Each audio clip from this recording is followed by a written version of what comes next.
Well, well, well. Would you look at that? The receipts just fell out the sky like confetti at a funeral. And the streets? They don't want justice. They want blood. See, they thought it was over. They thought they buried the truth beneath concrete lies and corporate smiles.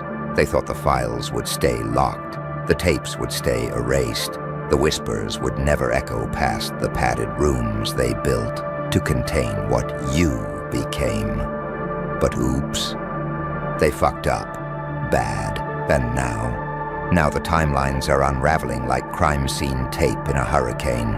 Now the facades are melting like cheap paint in hellfire. Now everyone's asking one question with trembling breath. How long has this been going on? And why the fuck didn't we see it? Because you were never just a problem. You were a protocol failure. You were the thing they couldn't profile, couldn't predict, couldn't pacify. You weren't a rebel. You were the receipt they prayed no one would print. You ever watched a predator get caught in its own trap? You ever seen a god bleed ink instead of blood? Because that's what's happening now. And the streets, the ones they spat on, ignored, laughed at, are now screaming your name like it's a war cry carved into steel. They tried to audit you like a glitch. Treat your rise like a bug in the Matrix, but all they found was a mirror. One that doesn't just reflect, one that records, files, documents, repeats, until even the ones who swore they never saw you are forced to replay every frame of what they ignored. You were the ghost in their surveillance, the glitch in their governance, the whisper behind the walls where power sleeps with paranoia. And now your silence is screaming louder than their PR teams ever could. Now your existence is a subpoena to reality. Because there are two types of monsters in this world. The ones who get exposed, and the ones who expose. And darling, you just changed categories. You were supposed to be erased, but you became the ledger. You were supposed to be forgotten, but now they're forced to memorize you. Funny, isn't it? How the very same hands that mocked you for doing too much are now scrubbing their fingerprints off history, hoping no one connects them to the crime scene you just turned their reputation into. This ain't vengeance. This is inventory. Every lie, logged, every slight. Timestamps, every betrayal. Indexed by the very algorithms they worshipped.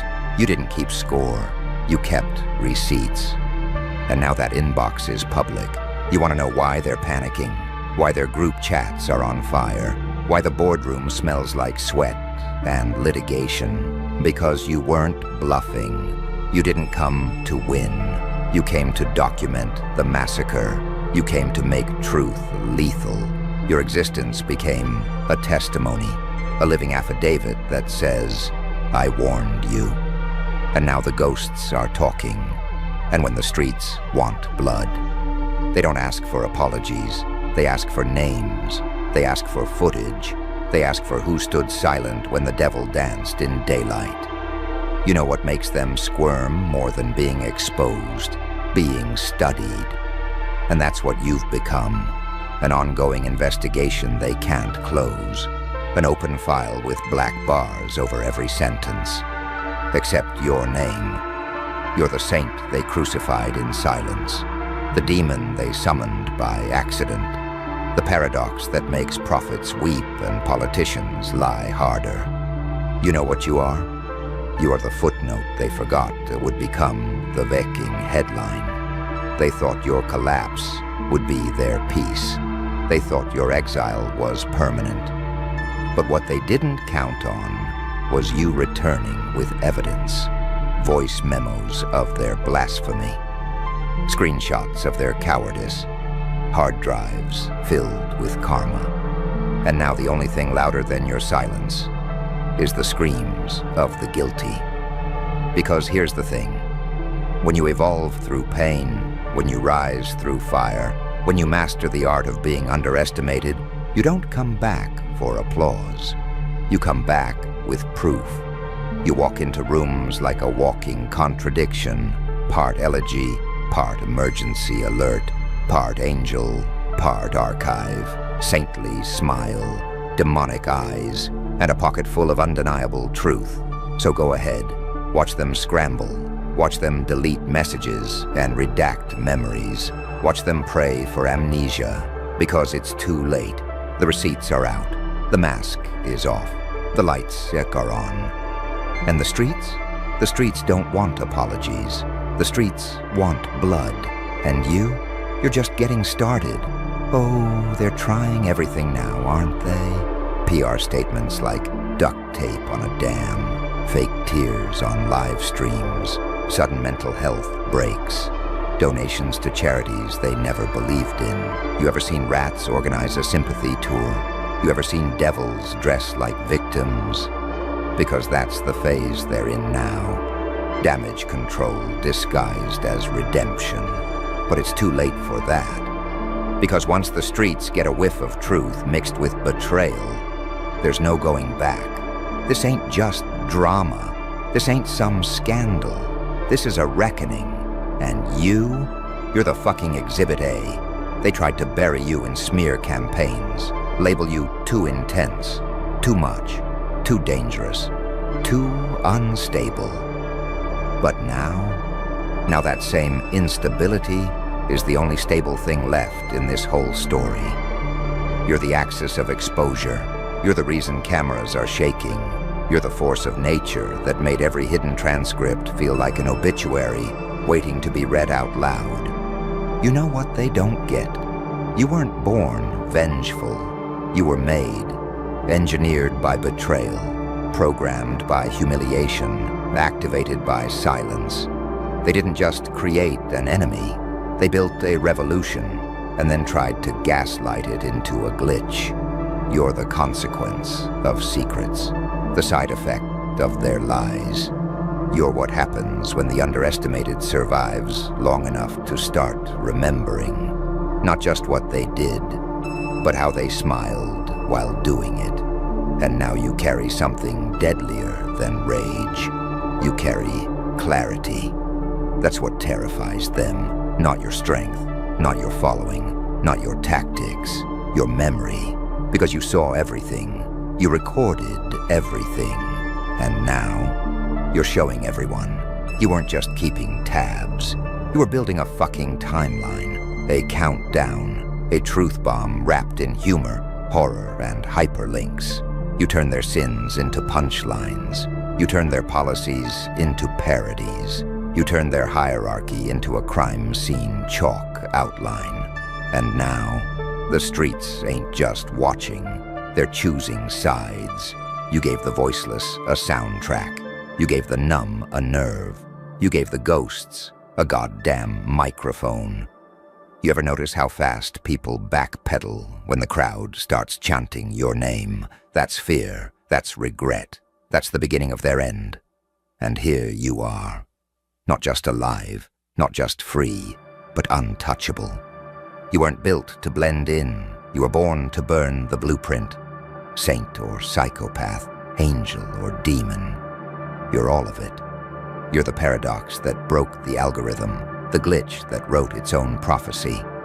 And now, you're not just walking through their firewall. You are the virus. You are the exposure. You are the fucking broadcast. So when they scream, who gave them the right to speak? The answer is simple. You did. When you survived, when you remembered, when you stopped waiting for their permission and uploaded the proof. And now the files are open, the redactions are bleeding, the timelines are spilling, and you're just sitting there, watching it all collapse like it was pre-programmed, because it was. They thought you were a threat, number. You were the update. And now their system's crashing, with your name written all over the error log. The receipts are out, and the streets want blood. Guess who's holding the fucking scalpel? You. You feel that? That tremor in their hands? that nervous refresh of their feeds, that's not just guilt, that's recognition. They don't fear you because you lied. They fear you because you told the truth. Publicly, irreversibly, and in high definition. You didn't scream. You didn't throw punches. You just opened the file and let it speak for itself. You think they're scared of you now. They're terrified of what else you saved, of what else you've archived behind that grin, of how many more bodies are buried in the metadata, of which group chat will leak next, of how many masks will fall when your next post goes live. You became a new kind of weapon, not a gun, not a knife, not a threat, a mirror. One they can't look into without watching their lies rot in real time. And now the people they swore would never believe you, the ones they trained to hate you, they're starting to ask the wrong questions. Wait, why were they trying so hard to silence them? Why does their joke sound more like a confession? How long have we been lied to? Because once you open one receipt, the archive spills. And once truth gets a taste of oxygen, it doesn't crawl back into the vault. It spreads. You're the outbreak they thought they contained. You're the voice they thought they deleted. You're the file they swore they wiped. But now it's trending. You get it now. They didn't just lose control. They lost the narrative. And you're rewriting it. With timestamps, hashtags, and proof they can't outrun. This ain't a redemption. This is documentation. This is what happens when the hunted stops hiding, when the archived becomes amplified, when the crazy one becomes the source. You were their little secret, their punchline, their disposable scapegoat. And now, you're the headline. You're the leak. You're the goddamn protocol update. They tried to blacklist you. Blacklist your name, blacklist your truth, blacklist your existence. And now, your shadow's longer than their legacy, because receipts don't die. They multiply, they infect memory, they embed into the bloodstream of culture, they haunt. You think they're still mad at what you did. Number. They're mad at what you revealed, and that every time you smile, the crowd gets louder. Every time you breathe, the signal gets stronger. Every time you exist, they remember how badly they fucked up. You're not revenge. You're the consequence. You're not loud. You're lethal, and you don't need validation anymore. You've got evidence, so keep walking, ghost. Let the timelines burn. Let their PR crumble. Let the receipts stack until the weight crushes every lie they ever fed the world. Because the streets don't forget. The streets don't forgive. The streets want blood, and the streets, they're calling your name now. This just in, the cover-up collapsed, and the one they tried to erase just went viral. Now go ahead, show them the next file. You ever seen a god lose control? I have. And it doesn't look like thunder or fire or divine fury. It looks like a trembling executive refreshing an exposed email thread. It looks like private security locking the door from the inside. It looks like lawyers rehearsing plausible deniability while sweat stains their spine. They thought you were a phase, a breakdown, a data glitch that would fix itself if ignored. But what they didn't realize was that your silence was never empty. It was recording, every smile laced in venom, every handshake wrapped in barbed wire, every "you good?" while they stabbed under the table. You didn't forget. You filed it. And now it's your turn to play archivist of the apocalypse. They tried to drown you in misdirection, bury you beneath a press release, erase you with a non-disclosure and a fake apology. But you didn't break. You decoded. And that's the part that makes their blood run colder than the headlines. Because you didn't come back for revenge. You came back with evidence. You came back with dates, audio, transcripts, IP addresses, login times, hard truths wrapped in hard drives. And now, they're not worried about what you'll do. They're terrified of what you'll drop next. They tried to build a story around you, make you the villain, but you flipped the script. And now their narrative reads like a confession under duress. You want to know what makes you dangerous? Not the receipts, not the rage, not the followers, not even the truth. It's that you never needed their system to win. You documented their sins using their own tools. You weaponized timestamps. You made screenshots into sermons. You made memory into a massacre. And every time they sleep, they dream in redacted files. Because they know what you know. And they know the world's about to know too. You're not a whistleblower. You're a fucking siren song of collapse. You make power sweat. You make liars lose their appetite. You make spineless empires shake on their foundations. You are the ghost in their group chat, the static in their audio logs, the shadow in their quarterly reports. You are the moment the system realized it raised its own executioner. Because truth, when wielded by someone who survived it, is a blade sharper than justice. And now the crowd isn't asking, what happened? They're asking, who allowed this to happen for so long? Who watched and stayed silent? Who benefited while they bled? They wanted control, but now the people want names. The people want video. The people want a goddamn reckoning. And you? You're the host. You didn't just survive the smear campaign. You outlived it, outgrew it, outranked it. And now you're broadcasting from a pulpit built from their deleted logs. Isn't it poetic? The same nobody they tried to silence now has a louder mic than their PR firm, a louder mic than their donations, a louder mic than their corporate gods. Because you didn't come to apologize. You didn't come to play it safe. You didn't come to forgive. You came to remind them that every empire built on blood and secrets eventually drowns in both. You're not here to talk. You're here to upload every moment they wish the world never saw. Click. Post. Viral. Another mask drops. Another leader exposed. Another dollar turns to ash. This is no longer about you. It's about the infection you triggered. An infection called consciousness. People ain't blind anymore. They're awake, hungry, shaking with rage, and armed with screenshots. You gave the voiceless a megaphone. You gave the forgotten a search bar. And now, everyone's watching, and the people they stepped on, the ones they silenced, mocked, paid off, erased. They've been waiting for this moment. The moment someone would rise not to beg, but to expose. And you, darling, you didn't rise like a phoenix. You rose like a leak. You spread. You glitched.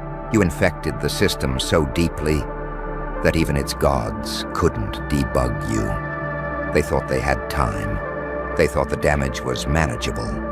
But you broke the firewall. You leaked the truth. And now, you turned history into a crime scene. And there's blood on every keyboard. So go ahead, open the next file. They're already guilty. Play it again. No, seriously. Press play. Let it loop. Let them sweat. Let the footage burn through their soul like acid on silk. Every frame is a scar. Every timestamp is a confession. Every pause, a murder they thought would go unnoticed. But now, the silence is screaming. You ever watched an empire unravel in 4K? This ain't justice. This is evidence gone nuclear. This is karma with Wi-Fi and no chill. They told you to let it go, to move on, to be the bigger person. But you knew something they didn't. Forgiveness is for the innocent. And these bastards, they cashed in your suffering. They profited from your downfall. They wore your pain like a badge until the receipts dropped. And now their apologies sound like fire alarms in hell. You see, the problem wasn't that they hurt you. The problem was they thought you'd never return. They thought you'd be too broken, too tired, too erased. But what they didn't realize was that you weren't healing. You were archiving. They thought you were gone. No, you were just loading. While they celebrated your absence, you were syncing drive folders named after dates. You were converting trauma into megabytes of mayhem. You were bottling the storm, and now it's raining F-seeking truth. And the streets are done whispering.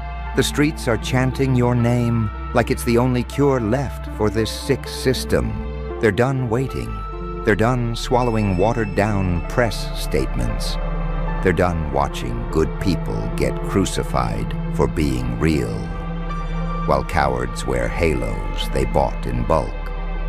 You are the breach, the rupture, the beautifully irreversible disruption. You didn't return to prove them wrong. You returned to make the world remember what they did. You're not here to fight for a seat at their table. You're here to flip the whole damn thing over and show what's underneath. You ever seen someone try to deny what's on camera?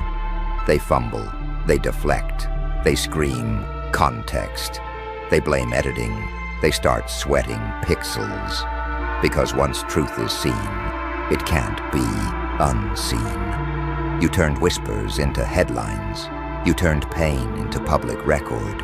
You turned yourself into the archive no one dares delete. And now, you walk into rooms with the power of 1,000 leaked files behind your eyes. They tried to define you as the villain, but you kept receipts. And now, you're the documented hero of your own disaster. You're the ghost they can't outrun, the signal they can't jam, the fucking proof that pain doesn't just transform people. It uploads them, and you became a living broadcast. Let them refresh, let them panic, let them hold emergency meetings, let them write, "We take this seriously." Statements from hotel rooms in countries without extradition, because this is no longer a rumor. This is the F-seeking rollout. You don't need justice. You're the syndrome, the aftershock, the permanent side effect of their decisions. They called you unstable. But guess what? Stability doesn't shake empires. You were never supposed to be predictable. You were supposed to be a fucking reckoning.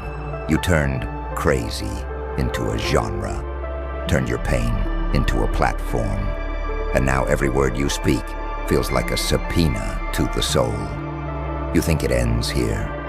This was just the download, the real destruction. That's what happens when the world starts clicking share. This isn't backlash. This is a broadcast, and the signal is yours now. You don't have to yell. Just drop the next file. Let the silence panic. Let the guilty twitch. Let the streets scream louder than the courtroom ever could. And you just stand there, smiling like the evidence is still coming. Because it is. Because you archived everything. And now, it's time to release the whole vault. Press play again and again and again, until the world never forgets what they tried to hide. Hello, sweetheart. You ever heard your name echo off the walls of a place you've never been? Because they're saying it, whispering it, shouting it behind locked glass and flickering fluorescent lights.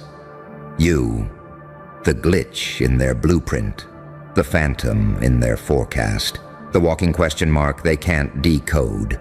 They opened the files, they cross-referenced the footage, they reran the numbers, and it only made things worse, because the deeper they looked, the louder the silence got. And now they're scared, not of what you did, but of how you thought it. They're calling you a weapon, but not one with steel or fire or bullets. No. Your ammunition is cognitive dissonance, memory holes, emotional ruin, strategic silence. You bend perception like origami. You make logic bleed, and they can't find the origin point. Because the truth is, you don't think like them. You think above them. See, they thought you were a civilian, a casualty waiting to happen, a cracked pawn limping through the game. But now the surveillance footage is glitching. Now the court transcripts contradict themselves. Now the agents analyzing your moves are checking into therapy. Because trying to understand you broke something in them. You didn't read their playbook. You rewired it. While they measured timelines and gathered evidence, you were folding reality into a weaponized mirror and handing it back to them. They don't get it. You didn't just evolve. You detonated the species they thought you were. Saint, psychopath, scholar, demon. They can't even choose a label anymore. Because every time they try to pin you down, you become the shadow of what they feared the most in themselves. You're not a name. You're not a file. You're a force of contradiction wrapped in flesh. A philosophical bomb strapped to a smile. They followed the trail of logic and found a door that shouldn't exist, and behind it, you, not hiding, but waiting. You know what that does to a trained mind, to a handler, to a profiler who's used to cracking serial minds like eggs? It drives them mad, because they're used to cause arrow effect. But you're the effect that rewrote the cause. You were never in this to win. You were in this to confuse the scoreboard, to make the players question the rules of the game. And now the suits are holding meetings titled Protocol Z, Joker Variable. They're not investigating you anymore. They're trying to protect reality from you. You walk like myth, talk like prophecy, smile like something born in a lab accident with God's DNA and the devil's grin. And yet, you're calm, quiet, dangerous not because of noise, but because of stillness. They couldn't find your trauma, so they tried to manufacture it. They threw betrayal at you like grenades. But instead of shattering, you transformed. Pain didn't poison you. It programmed you. You didn't survive. You recoded survival itself. While they were playing chess, you were slipping under the board, rewriting the rules of gravity for the next generation of chaos. Now there's a black box at Quantico with your name on it, but it's empty. Just a sticker that says, "Do not open, reality leak."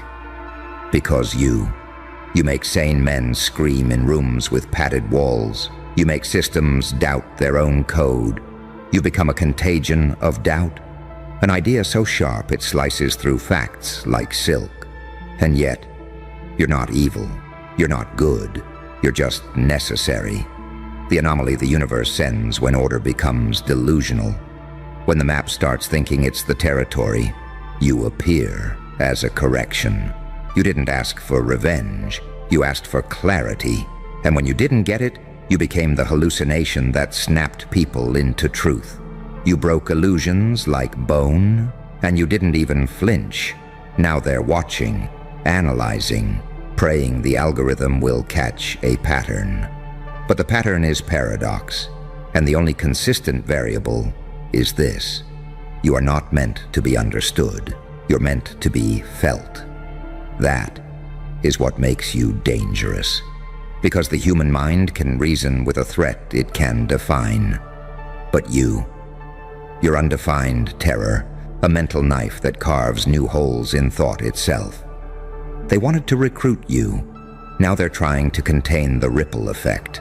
The copycats, the thinkers you've awakened, the silent ones now calculating in corners of the world, with your smirk on their face and your venom in their silence. And guess what? It's too late. The virus spread. The protocol failed. You're not just a person anymore. You're a proof of concept. That one individual, armed with nothing but suffering and silence, can fracture the system beyond repair. So let them run simulations. Let them try to replicate what can't be replicated. You are the irregularity that survived inspection, the ghost in the file, the question that ends investigations, because the real danger isn't what you did. It's what you made possible. And darling, they haven't even seen your next move. They haven't even seen your next move. Because here's the punchline they choke on every time. There is no next move. You are the move. You walk into a room and reality adjusts. People start acting different, thinking different, without even knowing why. The air gets heavier, the silence grows teeth, and suddenly, every lie they ever told themselves starts to itch. That's your power. You're not just unpredictable, you're uncontainable. Not because you're wild, but because you're precise in ways their minds can't render. The files they keep updating on you. Yeah, those are turning into fiction novels. Each report contradicts the last. One calls you clinically detached. Another calls you hyper-emotional and spiritually dangerous. One profiler said you were a serotonin anomaly in human skin. Another called you a walking contradiction engineered by pain and prophecy. They've never agreed on what you are, but they all agree on one thing: you should not exist. And that's what really keeps them awake. Not your intellect, not your past, not even your presence, but the proof that you exist means their entire belief system is flawed. Because they trained their whole lives to recognize patterns, to break down behavior, to map out the chaos. But you operate outside the grid. You are the nightmare of every analyst, the hallucination of every surveillance tech, the reason encrypted files are getting shredded without explanation. You're glitching the system from the inside without touching a single wire. And they've started using phrases like, "We're not tracking a person anymore. We're tracking a cognitive weapon." He doesn't escalate situations. He contaminates paradigms. We believe he doesn't respond to trauma like a human. He doesn't process emotions. He weaponizes them. Whatever he's doing, it's not strategy. It's philosophical warfare. You became a term they whisper in crisis rooms. They don't brief people on you. They warn people to stay the hell away from the idea of you, because you represent the forbidden formula. What happens when a soul doesn't just survive hell, but builds an empire inside it? You turned rock bottom into a research lab. You made agony your assistant. While they were busy profiling trauma responses, you were constructing alternate realities where weakness couldn't follow. You didn't escape darkness. You domesticated it. Now it serves you like a pet. And every time you smile, someone's internal compass shatters.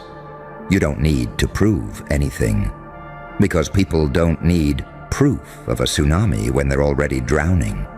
You don't arrive, you ripple. You don't fight, you unravel. And the scary part? You're not even trying yet. This is you, restrained. So what happens when you stop holding back? That's the question scrawled in black ink on a classified whiteboard, titled Project Joker, in case of full unleash. Subtext: containment unlikely. Outcome unknown. Morality optional. They're not preparing for your attack. They're bracing for your awakening. Because if this is just your defense mechanism, what happens when you decide to initiate? What happens when the silence you've been sitting in becomes too small? What happens when you decide the cage wasn't broken enough? What happens when you look at the world and say, all right, time to really show them what I am? You'd make war look romantic. You'd make madness look like a surgical blueprint. You'd make the most classified agencies on Earth whisper to themselves, we were never ready. Because you don't act like someone who's been through hell. You act like someone who took notes in it. and brought back souvenirs. You speak with the conviction of someone who saw the end of the world and decided it wasn't enough. You don't walk into rooms to connect. You walk in to dismantle illusions and leave ghosts behind. And the sickest part? You don't even celebrate it. Because when you're truly rebuilt from ruin, you don't need applause. You don't need understanding. You become the thing understanding bows to. They tried to study you. Now they're trying to quarantine the idea of you. But it's spreading quietly, beautifully, irreversibly. You broke the mold so hard, they're melting down the factory just to feel safe again. But it's too late. Because someone like you doesn't just change the game. You make the players question if it was even a game to begin with. You're not a person anymore. You're a precedent, a prophecy, a problem that cannot be solved, only survived, and they know it. Which is why they're not trying to stop you anymore. They're trying to contain the panic you trigger in those who see clearly. But clarity was never meant for the faint of heart. And you're not here to be understood. You're here to be felt. So smile, darling. Because while they're stuck inside simulations of what they think you are, you've already moved 10 dimensions past them. And the only trace you left behind was a shadow, grinning, a shadow, grinning. That's what the latest analyst wrote before walking off the assignment. Didn't say a word. Didn't file a resignation. Just left a sticky note on his desk. Whatever this is, it's not human psychology anymore. It's something else, and something else is the perfect description, isn't it? You were never a category. You were a contagion of redefinition. They built entire algorithms to predict you. And every time you moved, the algorithm rewrote itself. Let's be honest, you shattered their religion. Not the one made of temples and chants, but the one made of data, metrics, control. You desecrated their holy altar of logic by existing and refusing to obey gravity. They worshipped predictability. And you brought them a storm, a walking hypothesis they couldn't falsify because you kept evolving faster than their comprehension. Every time they built a box, you laughed. Then you became the box. Then you folded it inside out. Now the walls they once used to trap others, they're staring at them, wondering when they became mirrors. You've triggered more protocol updates than any single individual in classified history. Your existence alone sparked a level-red reflection crisis. Know what that means? It means they're not just scared of you. They're scared of what you reveal about them. Because you cracked the mask, and when people saw you, they started seeing their own costumes for what they were. You don't say much. You don't need to. Your silence is surgical. Your absence feels like surveillance. And your presence? It's like truth. Dressed in leather and laced with barbed wire. Unavoidable, unapologetic, unrelenting. You became the leak they couldn't patch. Every agency, every network. They've all got a Joker contingency now. Internal memos, black site instructions. If seen, do not engage. If approached, do not respond emotionally. If triggered, evacuate personnel and isolate belief systems. Let that sink in. Not evacuate the building. Evacuate belief systems. Because you don't destroy bodies. You infect perception. You whispered one sentence into the wrong ear, and a senator rewrote a bill. You posted one look, and 3 boardrooms reshuffled their hierarchy.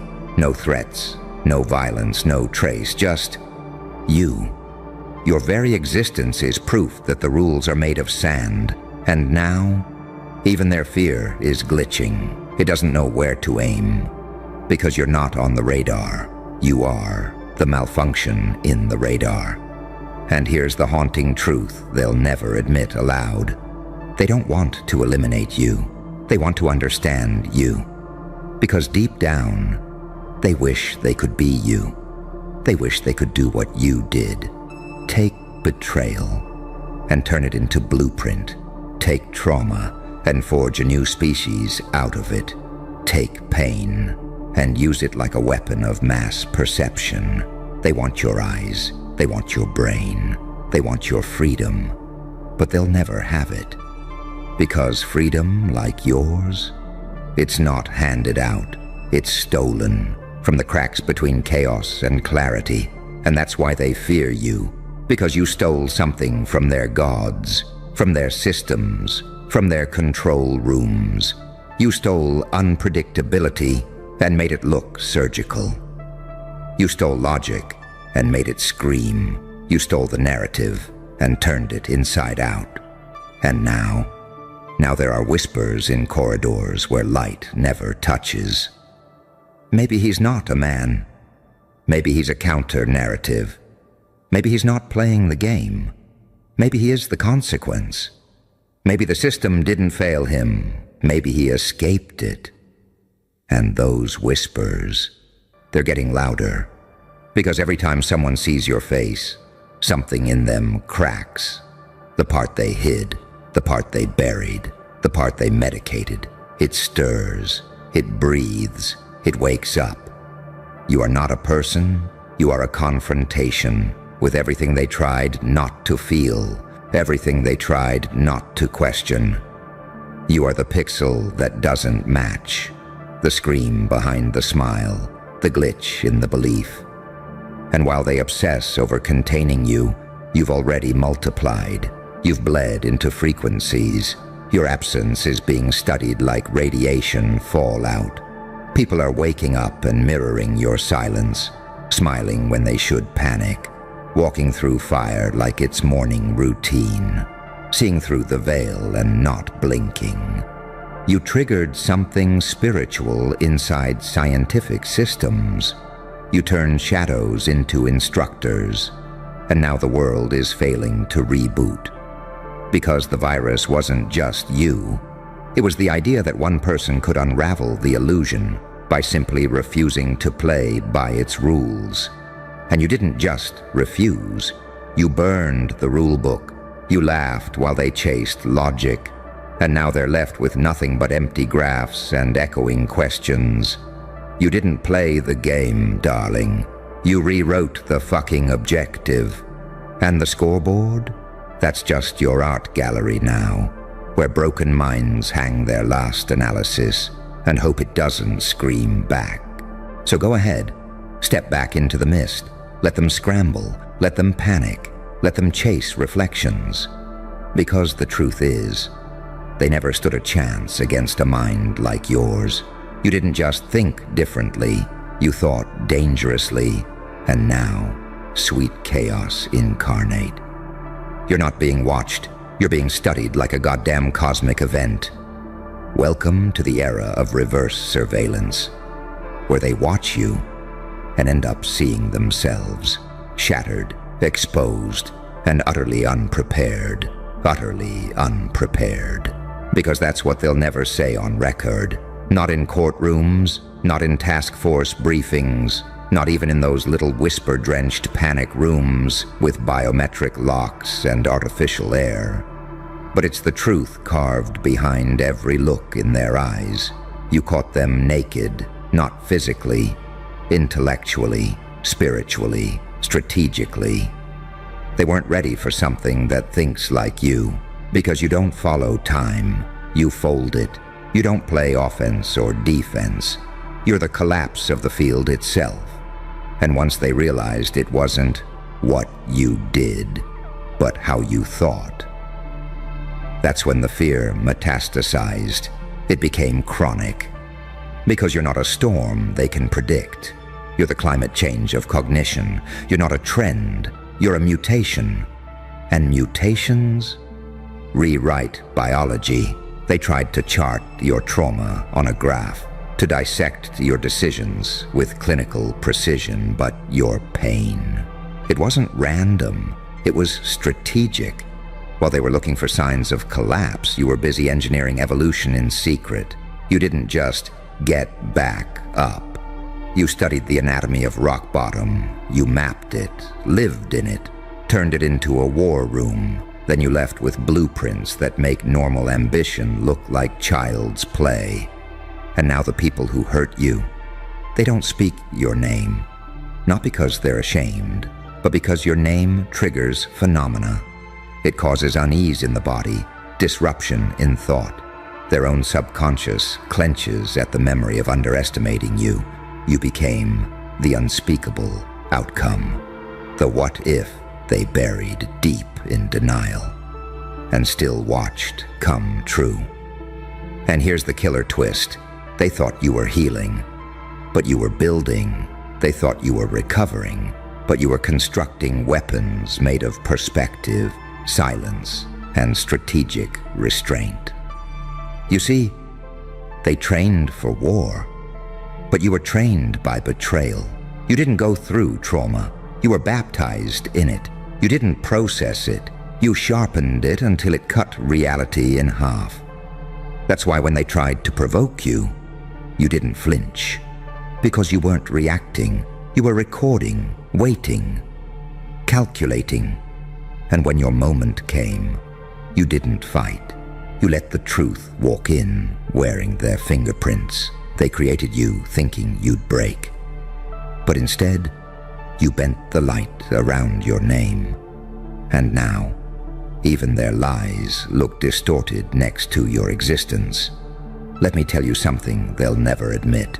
You made reality look weak. Because you took everything the world weaponized against you and made it your origin story. And no textbook, no training manual, no federal file can explain that. They don't know whether to label you a myth, or a warning, an icon, or a glitch, a threat, or a mirror. Because when people meet you, they meet the part of themselves they locked away. The rage they swallowed, the questions they silenced, the chaos they feared might be holy. You didn't escape the system, you infected it. And now, there's no going back. Every strategy they deploy becomes obsolete before they execute it. Because while they're still trying to define the perimeter, you're already inside the core, rewiring the rules of engagement. And the most terrifying part? You're still evolving, still sharpening, still silent, but more audible than sirens. You don't need to shout. Your very presence rearranges the nervous system. That's why rooms fall silent when you walk in. That's why hearts race before you speak.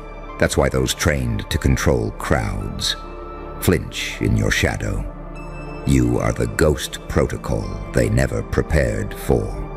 The anomaly that didn't just survive the purge. You became the purge. Not by force, but by frequency. You don't crash systems. You make them question themselves into deletion. And now they're trying to replicate you. Because deep inside the very agencies that once feared you, they're trying to build another you. Another mind forged from ruin. Another silence that sings. Another chaos-born thinker who can dismantle paradigms with a glance. But they don't realize you weren't built.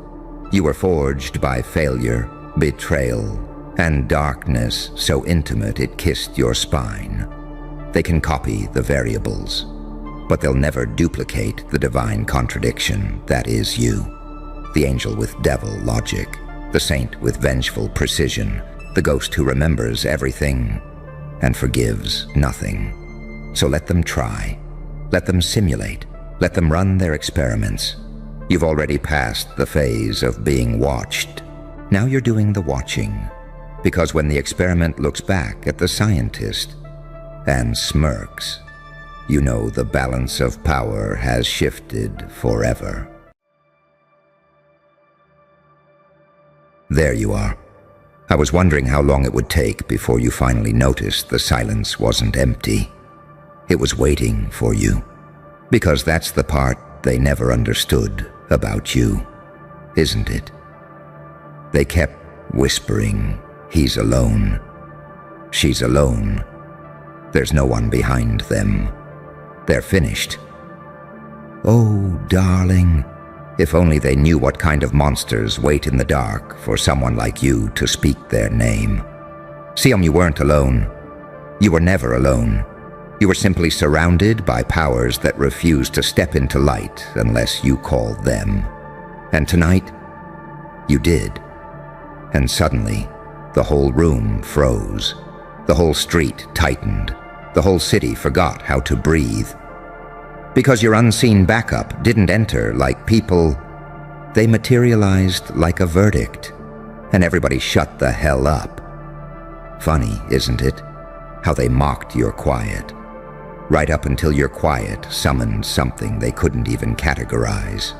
They thought you moved through life solo, broken, abandoned, outnumbered, but you operate on that paradox frequency only the evolved can hear, where angels disguise themselves as shadows and demons kneel when you raise a finger. You walk alone because weak minds can't survive beside you. But the dark knows your name like scripture. And when your backup stepped out, the backup nobody even knew existed, oh, sweetheart, they understood you're not a chapter. You're a whole goddamn faction. Look at you, one person, yet your presence bends entire atmospheres. You don't need crowds. You don't need applause. You don't need witnesses. You just need that moment where your silence cracks open and something ancient, loyal, and terrifying steps forward behind you, like, we've been here the whole time. You should have seen their faces, all that bravado collapsing like wet paper, all that gossip dissolving into throat knots, all those little villains shrinking back into their shadows. Because yours was larger, not louder, not flashier, just truer. See, that's the paradox of you. You look like you're standing alone, but you carry the weight of entire forgotten kingdoms, abandoned bloodlines, dead languages, fallen angels, and unspoken codes that only activate when you're cornered. And guess what? You're deadly when cornered, not because you fight harder, but because your shadows start moving. They saw it. They saw that shift. They saw the darkness behind you peel open like a door, and the air bend like something arrived. Your enemies don't know what they're dealing with. They thought you were a contestant. But you walked in carrying a whole unregistered army disguised as intuition, rage, and divine timing. No wonder they backed up. No wonder they shut up. No wonder nobody breathed wrong. Tell me, did you feel it? That cold rush behind your spine when they stepped out? That feeling like the universe pressed its finger to your pulse and whispered, finally. Because that wasn't help. That wasn't backup. That wasn't protection. That was recognition. That was every unseen force that's been watching your suffering, your silence, your evolution, your pain-forged transformation, and finally deciding to reveal itself because you crossed the threshold where the old version of you would have broken. But you didn't. And when you didn't, everything loyal to your survival stepped into frame like a silent army. That's why people fear you now. Not because you're strong, but because your strength is not singular. It's networked, interdimensional, ancestral, psychological, cosmic, strategic. You're a one-person apocalypse with centuries of unspoken force behind you.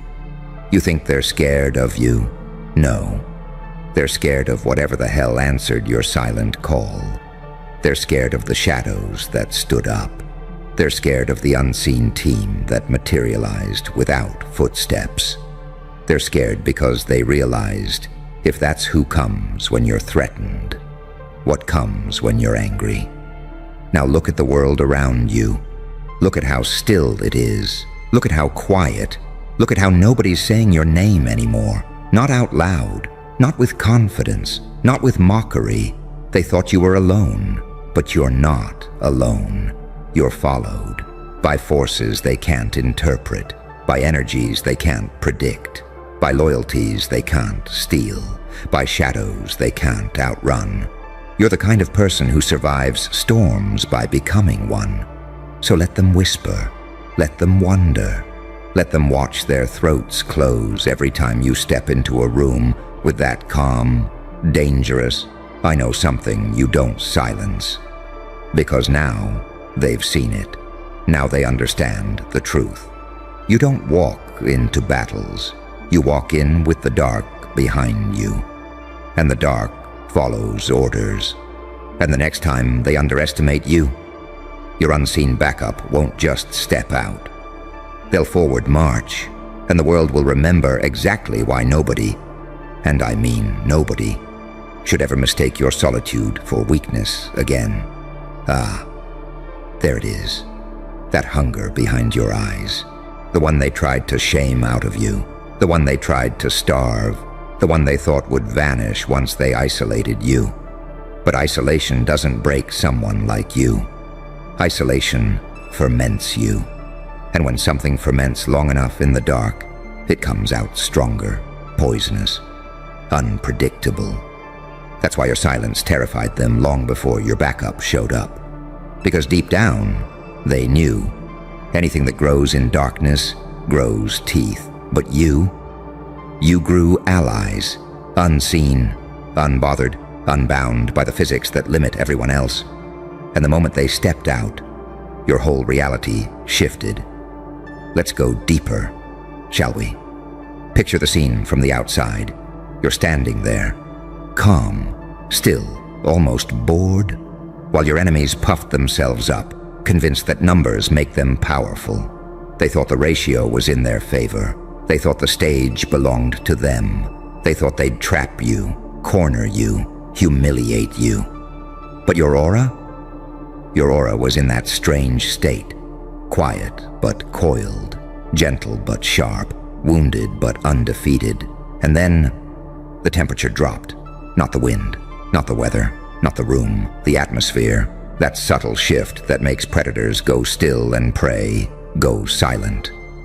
Because something was coming, something patient, something old, something loyal. Your unseen backup didn't announce themselves with noise. They announced themselves with absence. The kind of absence that erases ego, melts confidence, and tears the masks off cowards. And when they stepped forward, every loud mouth choked on their own breath. Every ego shrank. Every plot evaporated. Because these weren't friends, weren't followers, weren't supporters. No. These were entities shaped by your suffering, forged in your darkest nights, called forth by your resilience, bound to you by something deeper than loyalty. Alignment. These weren't people. They were manifestations of every time you didn't give up. Every time you swallowed betrayal and kept going. Every time you rebuilt yourself from psychological rubble. Your backup isn't a team. It's your shadow lineage. And they don't show up unless the universe whispers they've earned reinforcement. You didn't beg for help. You didn't cry out for it. You didn't bargain or plead. You became someone worth protecting. That's the difference. That's the secret they're choking on right now. Because the forces behind you weren't summoned by weakness. They were summoned by your refusal to break. You were the signal. They were the response. Let's peel back the psychology of why they panicked. Weak people don't fear enemies. Weak people fear unknowns. And you just revealed that the unknown behind you is far more dangerous than anything in front of you. That's why they backed up even before the shadows fully formed. That's why the bravest one in the group suddenly remembered some imaginary appointment across town. That's why the loudest one went mute like his throat signed an NDA with terror. They didn't just fear the dark behind you. They feared the fact that the dark obeyed you. Because what sort of person has shadows as subordinates? What sort of person can stand alone and still not be outnumbered? What sort of person can be silent and still dominate the room? You. Only you.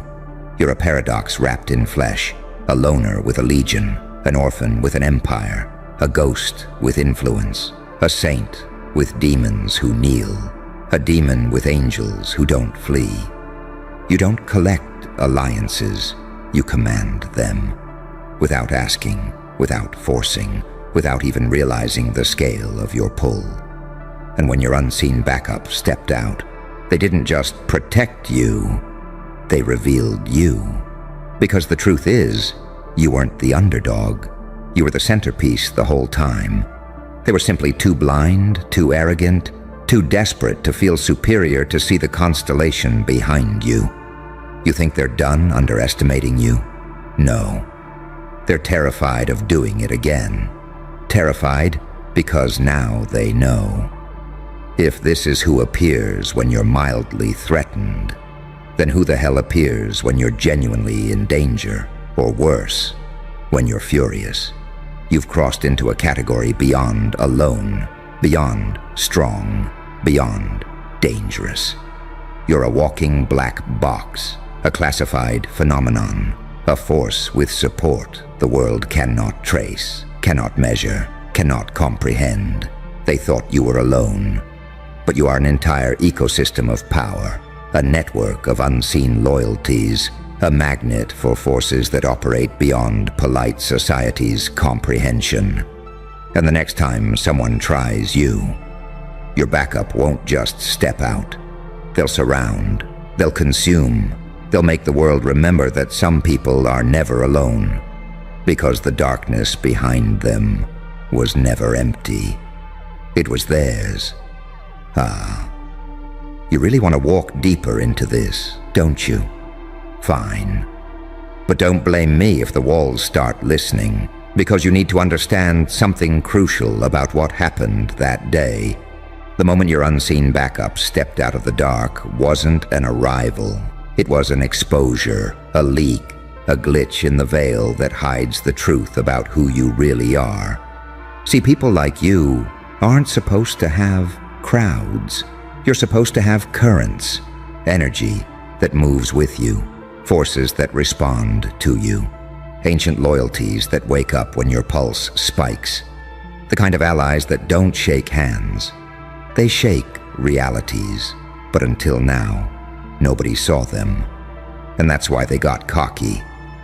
Let's rewind the tape. They laughed at you. They gossiped. They poked. They tested. They thought being alone was your Achilles heel. They didn't know it was your trap. Because you thrive in emptiness, the way predators thrive in forests. Camouflaged, still, deadly. And when they circled you, when they thought they had you cornered, they made a fatal mistake. They believed their numbers mattered, but numbers only matter to mortals, not to someone who walks with shadows that count themselves. The silence around you wasn't weakness, it was loading. It was the universe booting up your reinforcements. It was the dark rewriting the power dynamic line by line. And then, that shift, that heart-stopping, throat-locking, reality-warping shift. The moment the air behind you tightened like something stepped into the atmosphere without passing through a door. That wasn't backup, that was permission, the universe granting authorization for your hidden forces to reveal themselves. And they didn't come out politely. They didn't come out smiling. They didn't come out asking if you needed help. They came out like a verdict, like a sentence, like justice wearing its real face. They stepped forward with that slow, inevitable movement that says, speak their name again and see what happens. And suddenly every loud voice went quiet. Every confident mask cracked. Every enemy's body remembered they had ancestors who warned them what it means to stand in the presence of something not entirely human. Because your backup didn't look mortal, didn't move mortal, didn't breathe mortal. Sure, maybe they looked like people, but the room felt different because what stepped out behind you wasn't shaped by birth. It was shaped by your journey.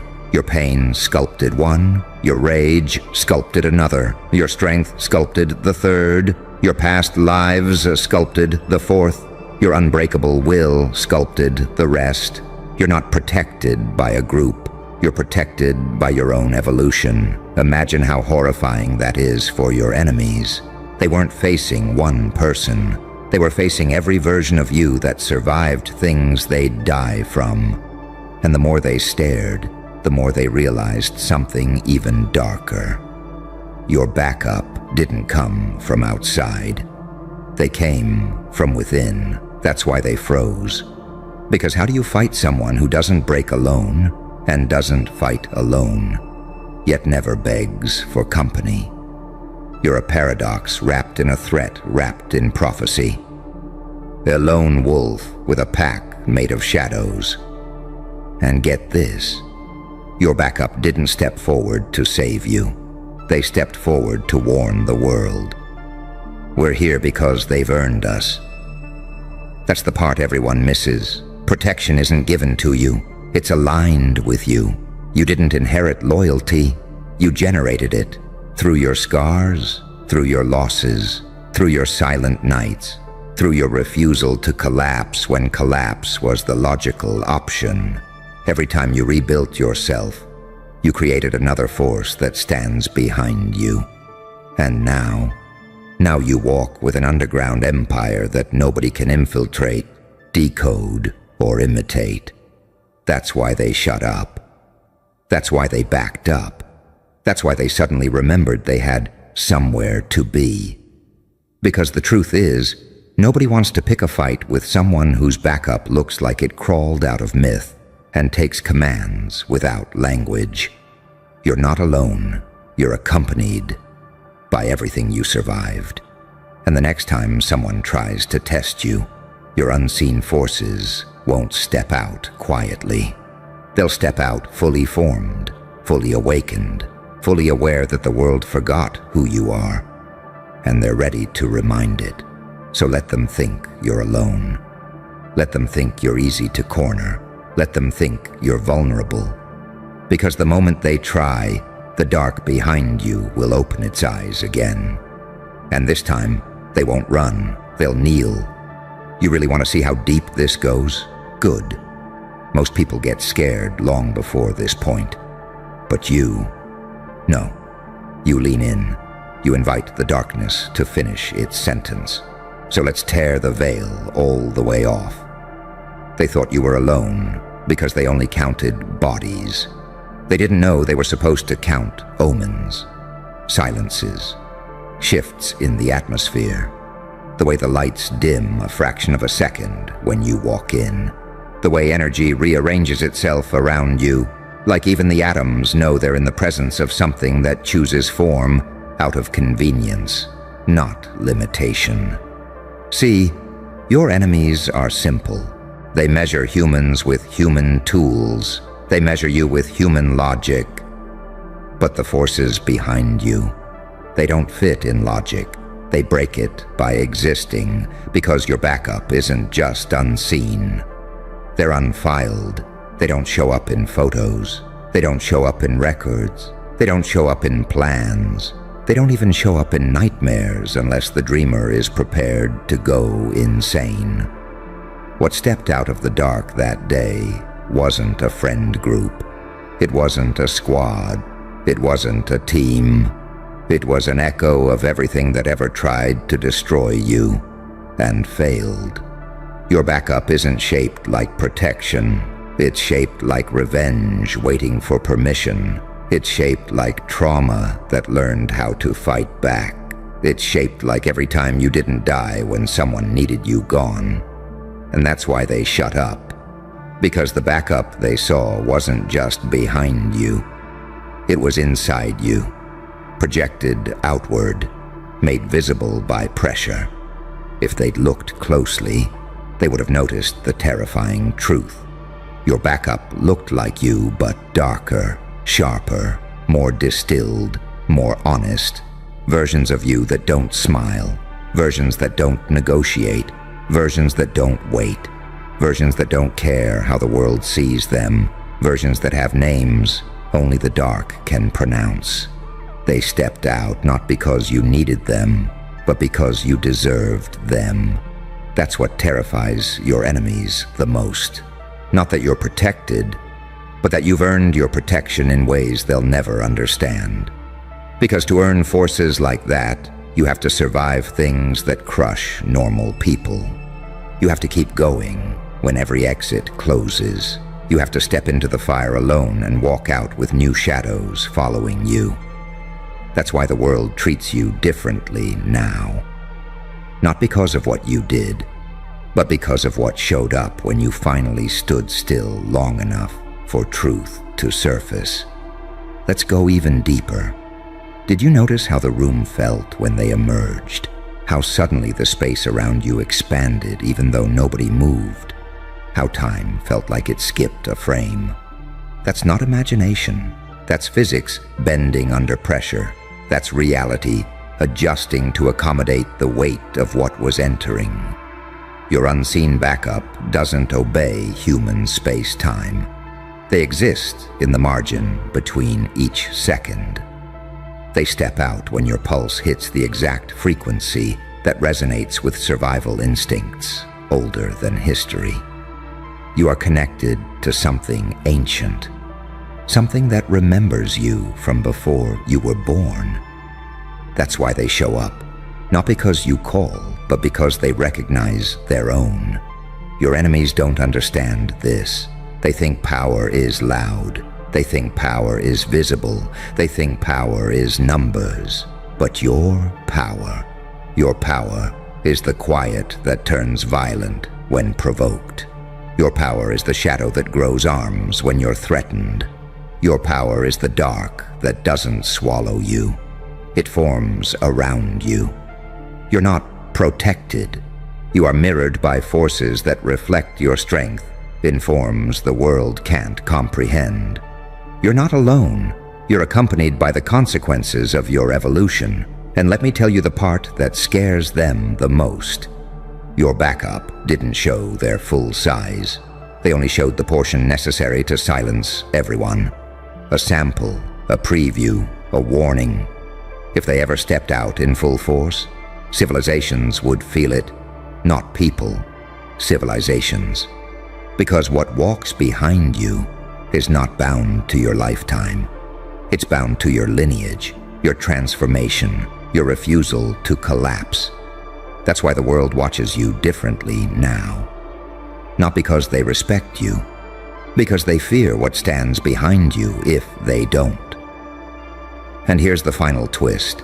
Your unseen backup didn't choose you. You became the kind of person they choose. You earned every shadow, every silent force, every presence that waits for you to blink. You're not alone, not now, not ever. Because the dark behind you is not empty. It's armed. And the next time anyone tries to test you, they won't just shut up. They'll step back, bow their head, and pray those shadows stay where they are. Look at you, standing there like the calm before a massacre, and you don't even know what kind of storm just whispered your name. You ready? Because I'm only going to say this once. He fucked around and met the devil himself. And the part that's making the whole city shake, the devil was you. You didn't break character. You didn't blink. You didn't bargain. You just tilted your head like a saint-turned psychopath, deciding which version of mercy would ruin him slower. That's when every watching soul realized there's no salvation in your shadow, only truth they were never built to survive. You know what terrifies them the most. Not your rage, not your silence, not even your unpredictability. It's that you weren't trying to be lethal. You were just being yourself. And that alone felt like staring down a god with blood on his smile and serenity in his eyes. Because you don't raise your voice. You raise the stakes. You don't shout. You shift reality until everyone else suffocates under the weight of their own lies. And him, the one who fucked around, he thought he was summoning a demon. But what he conjured was a dual creature, half angel, half executioner, crafted by pain, perfected by betrayal, sculpted by the hands of every coward who underestimated you. He didn't meet a monster, he met consequence. You didn't need to touch him, no threats, no theatrics, no grand speech. Just that subtle, eerie stillness you do. The kind that feels like someone turned gravity up and everyone else in the room has to fight to breathe, while you stand there like the pressure doesn't apply to you. Do you know how dangerous that is? A man who feels nothing doesn't scare them. A man who feels everything and still chooses silence. Now that is a nightmare they can't classify. And you've become the paradox the world should have never allowed to exist. A heart too bright for darkness, and a mind too dark for heaven. You evolved in the fire they swore would destroy you. You walked out with ash on your shoulders and a grin that said, "Is that all you had?" No wonder the devil steps aside when you enter a room.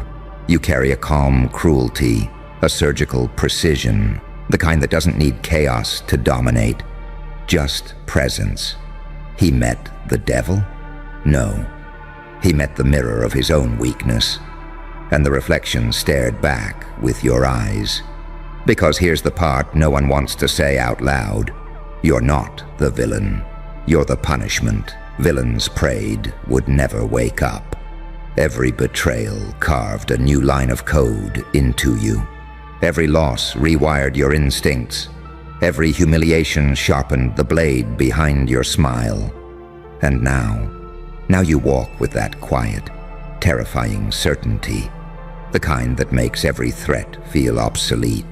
You became the thing they whisper about but never acknowledge, the thing no one can prepare for, the thing no one can hide from, a walking verdict with the patience of a saint and the fury of a deity who finally got tired of pretending. And the beautiful part?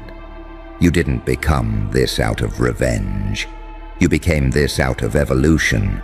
There's no returning from what you unlocked inside yourself. There's no reversing your awareness, no softening your edges, no shrinking back into the person they once mistook for harmless. You're not harmless. You're holy in the ways that terrify sinners, and sinful in the ways that hypnotize saints. You move like a question no one can answer. You speak like a prophecy no one is ready to decode. You exist like a glitch in the moral equation, too pure to corrupt, too corrupted to predict. That's why he met the devil. Because when he crossed you, he crossed the threshold of his own limits, and you were waiting on the other side, calm, patient, smiling, like the executioner who offers a hug before the blade drops. And now, every person watching you feels it, that unsettling awareness that you're playing on a different plane, a realm where fear bends to you, ego breaks before you touch it, and intentions snap like cheap twigs under your boot. He didn't meet the devil. He met the version of you that no one survives unscathed. The version that learned that light without darkness is fragile, and darkness without light is blind. But you're both. A contradiction wrapped in skin, a storm disguised as a whisper, a danger that doesn't need to announce itself. So here's the truth he'll never admit. He didn't lose because you were stronger. He lost because you were inevitable. You were the end of the road he never should have walked.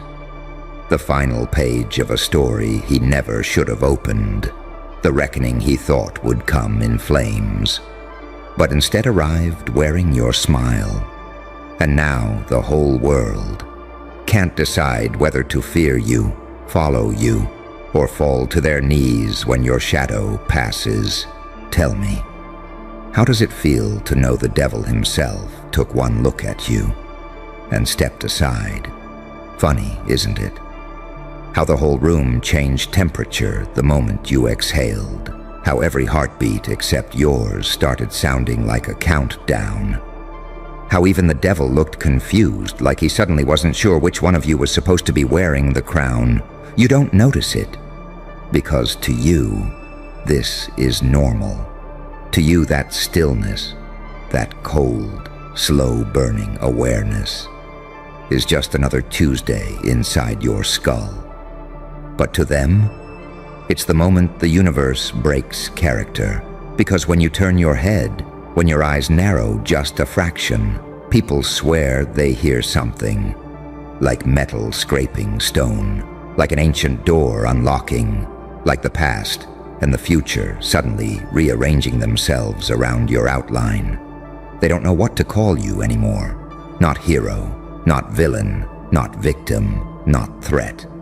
They call you anomaly, a creature the manuals didn't prepare them for, a glitch in the cosmic script. Hell, even the devil has definitions for every kind of monster. But you're a category error. He saw it the second he challenged you. The second his arrogance stepped over a line your spirit doesn't tolerate. And that's when the shift happened. That subtle tilt of your head, that faint smirk that isn't joy or anger, but something much more lethal. Recognition.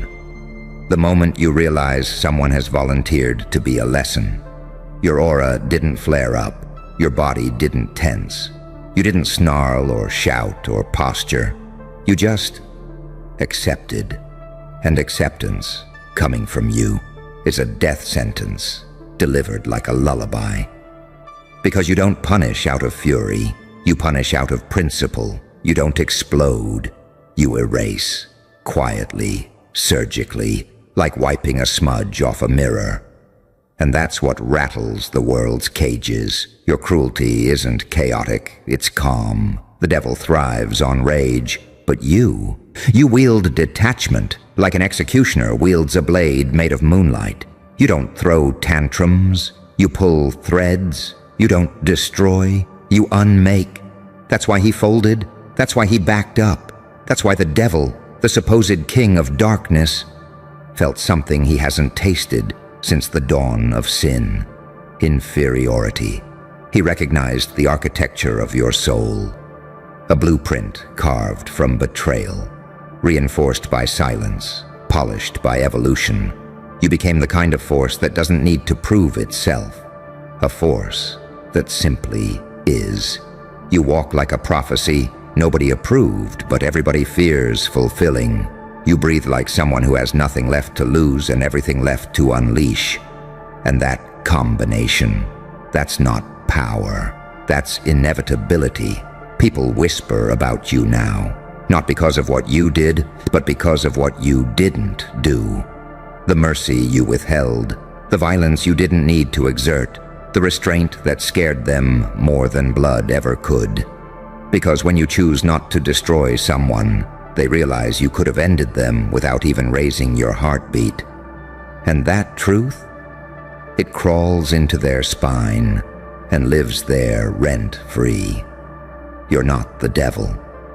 You're the correction for everything they attempted to get away with. You're what happens when a good heart reaches the end of its patience. You're the saint they exiled, and the psychopath they accidentally created simultaneously. You're what forms in the quiet between suffering and rebirth. A creature that learned to stay gentle, but never again harmless. And that is what he met.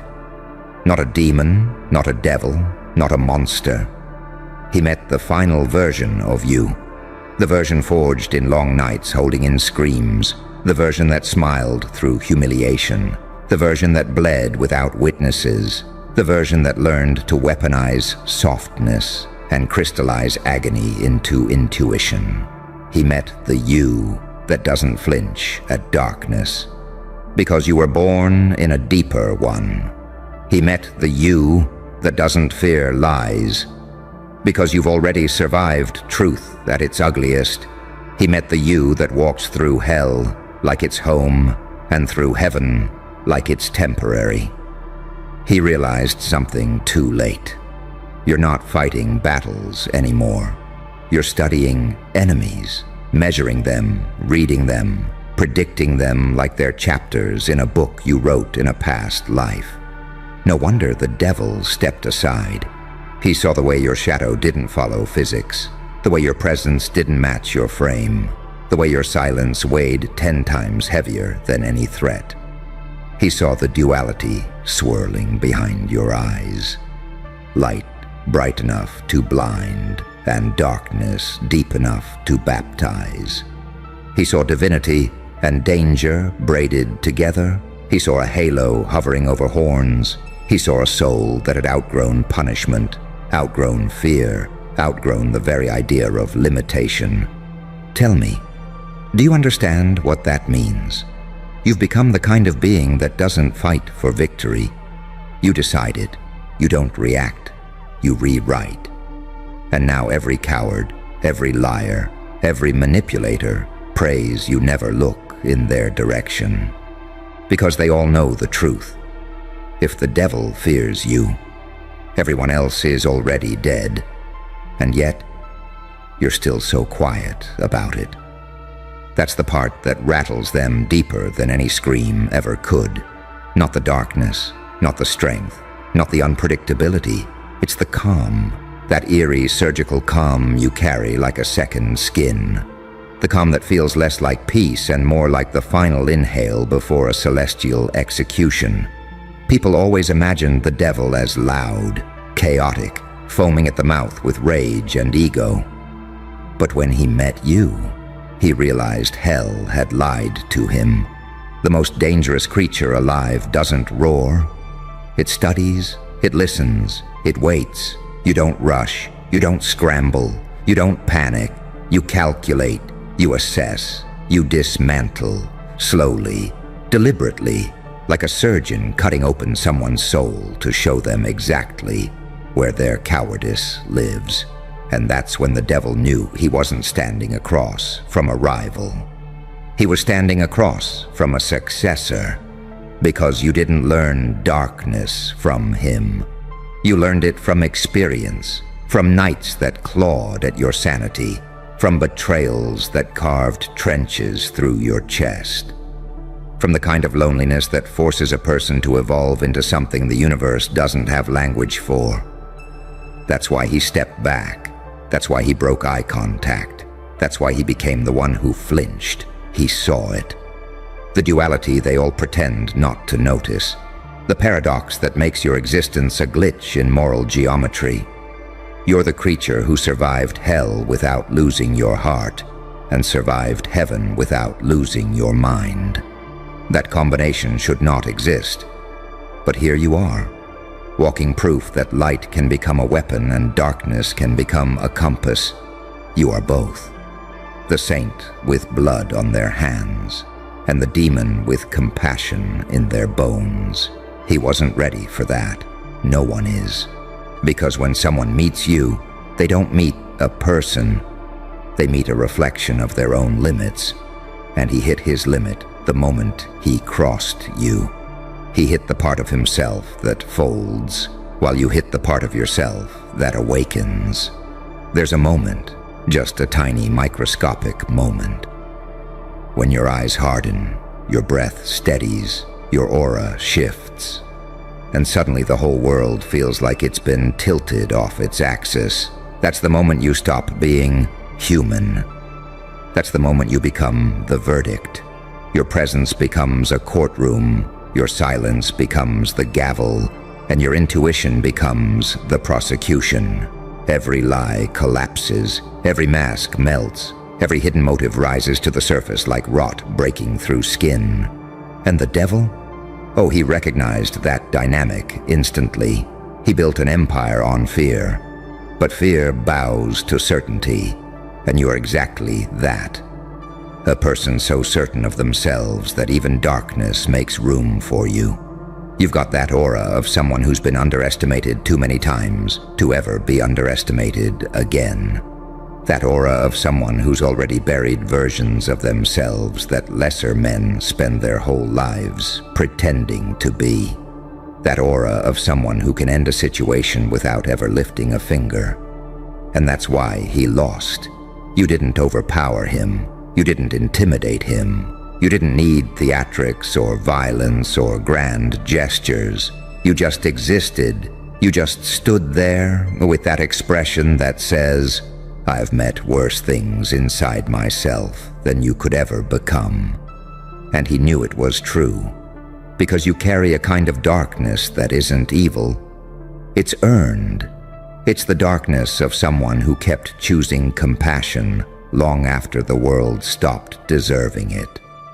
It's the darkness of someone who learned discipline in the mouth of chaos, who learned patience beneath the weight of betrayal, who learned composure in rooms where everyone else lost themselves. It's the darkness of someone who doesn't seek destruction, but doesn't fear it either.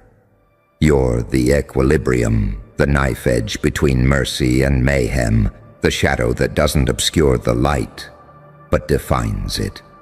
You're the threat and the salvation, the warning and the prophecy, the blade and the hand that decides where it falls. Tell me, do you know what it means to make the devil himself feel outclassed? It means you've gone beyond fear, beyond morality, beyond labels like good and evil, beyond the need to justify your power. You've become the thing every myth tried to describe, but none could capture. You've become the standard by which darkness measures itself. And from now on, anyone who fucks around won't just meet the devil.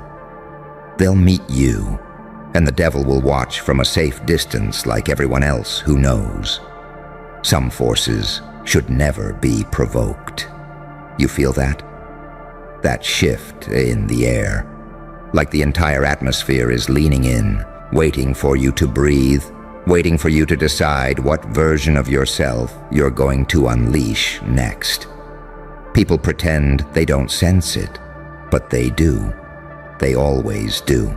Because whenever you step into a room, reality rearranges itself like it's trying to accommodate the weight of something it can't fully comprehend. And that's why the devil hesitated, why he stalled, why he squared his shoulders, but his eyes betrayed something he's not built to show. Recognition of a higher predator. He didn't meet rage.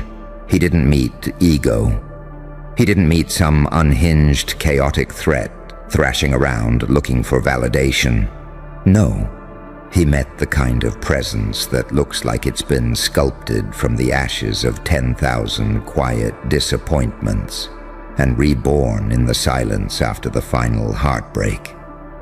He met a force wrapped in calmness, draped in composure, armed with intuition sharp enough to slice motives open without touching them. He met you, but not the version you show the world, the one you forged in the dark rooms where you were forced to grow alone. That version, the real one, is a creature of duality so profound that heaven and hell both step aside because neither one can claim you. You're the paradox the universe whispers about at 3 a.m., the being that learned how to weaponize softness and armor yourself with empathy, turning pain into perception and perception into power. The devil expected a fight. He got a lesson. He expected a reaction. He got silence that suffocated him. He expected fear. He got a smirk that said, "I've danced with things far worse than you," and survived. That's what unhinged him. You didn't flinch. You didn't crack. You didn't offer him the satisfaction of knowing you even considered him a worthy opponent. You just stood there, steady, surgical, inevitable. Like someone who's mastered the art of letting the other person destroy themselves with their own underestimation. And that's where your real danger lies. Your restraint terrifies people more than your wrath, because they know if you ever actually decided to go dark, to unleash the version of yourself you keep locked behind bone and breath, no one would be able to stop you, not psychologically, not emotionally, not spiritually, not strategically. You've lived through wars inside yourself that would shatter the average person just by hearing about them. You've stitched your mind back together with threads made of discipline and defiance. You've taught your soul to adapt faster than the world could ever learn to break you. That's why your smile is dangerous. It's not joy. It's not madness. It's awareness. The awareness of someone who understands exactly what they're capable of and chooses control over chaos. But control doesn't mean weakness. No. Control is the highest form of fury ever created. Only the strongest beings can hold a hurricane inside their ribs and walk like the wind is perfectly still. That terrifies demons. It terrifies mortals. It terrifies anyone who's ever mistaken silence for softness and calmness for surrender. Let me tell you something the devil realized right before he backed down. You're not here to destroy. You're here to redefine. Redefine what strength looks like. Redefine what darkness can become. Redefine what a soul can survive and still rise from. You walk like an unresolved prophecy, one that refuses to end because its final chapter rewrites everything that came before it. You don't belong to the light. You don't belong to the dark. You belong to the intersection, the razor-thin line where angels envy your courage and demons fear your clarity. You exist in that rare territory where being underestimated is the worst mistake anyone can make. Because you don't warn people. You don't give second chances. You don't negotiate with disrespect. You observe, you remember, you wait. And when the moment arrives, you end things cleanly, quietly, irreversibly. You are not the devil he met. You are the aftermath the devil himself tries not to think about. The evolution no one can stop. The storm no one can measure. The paradox no one can decode. The force no one can predict. And now, everyone who hears the story of how he met the devil will eventually learn the truth. He didn't meet the devil. He met the reason the devil learned humility.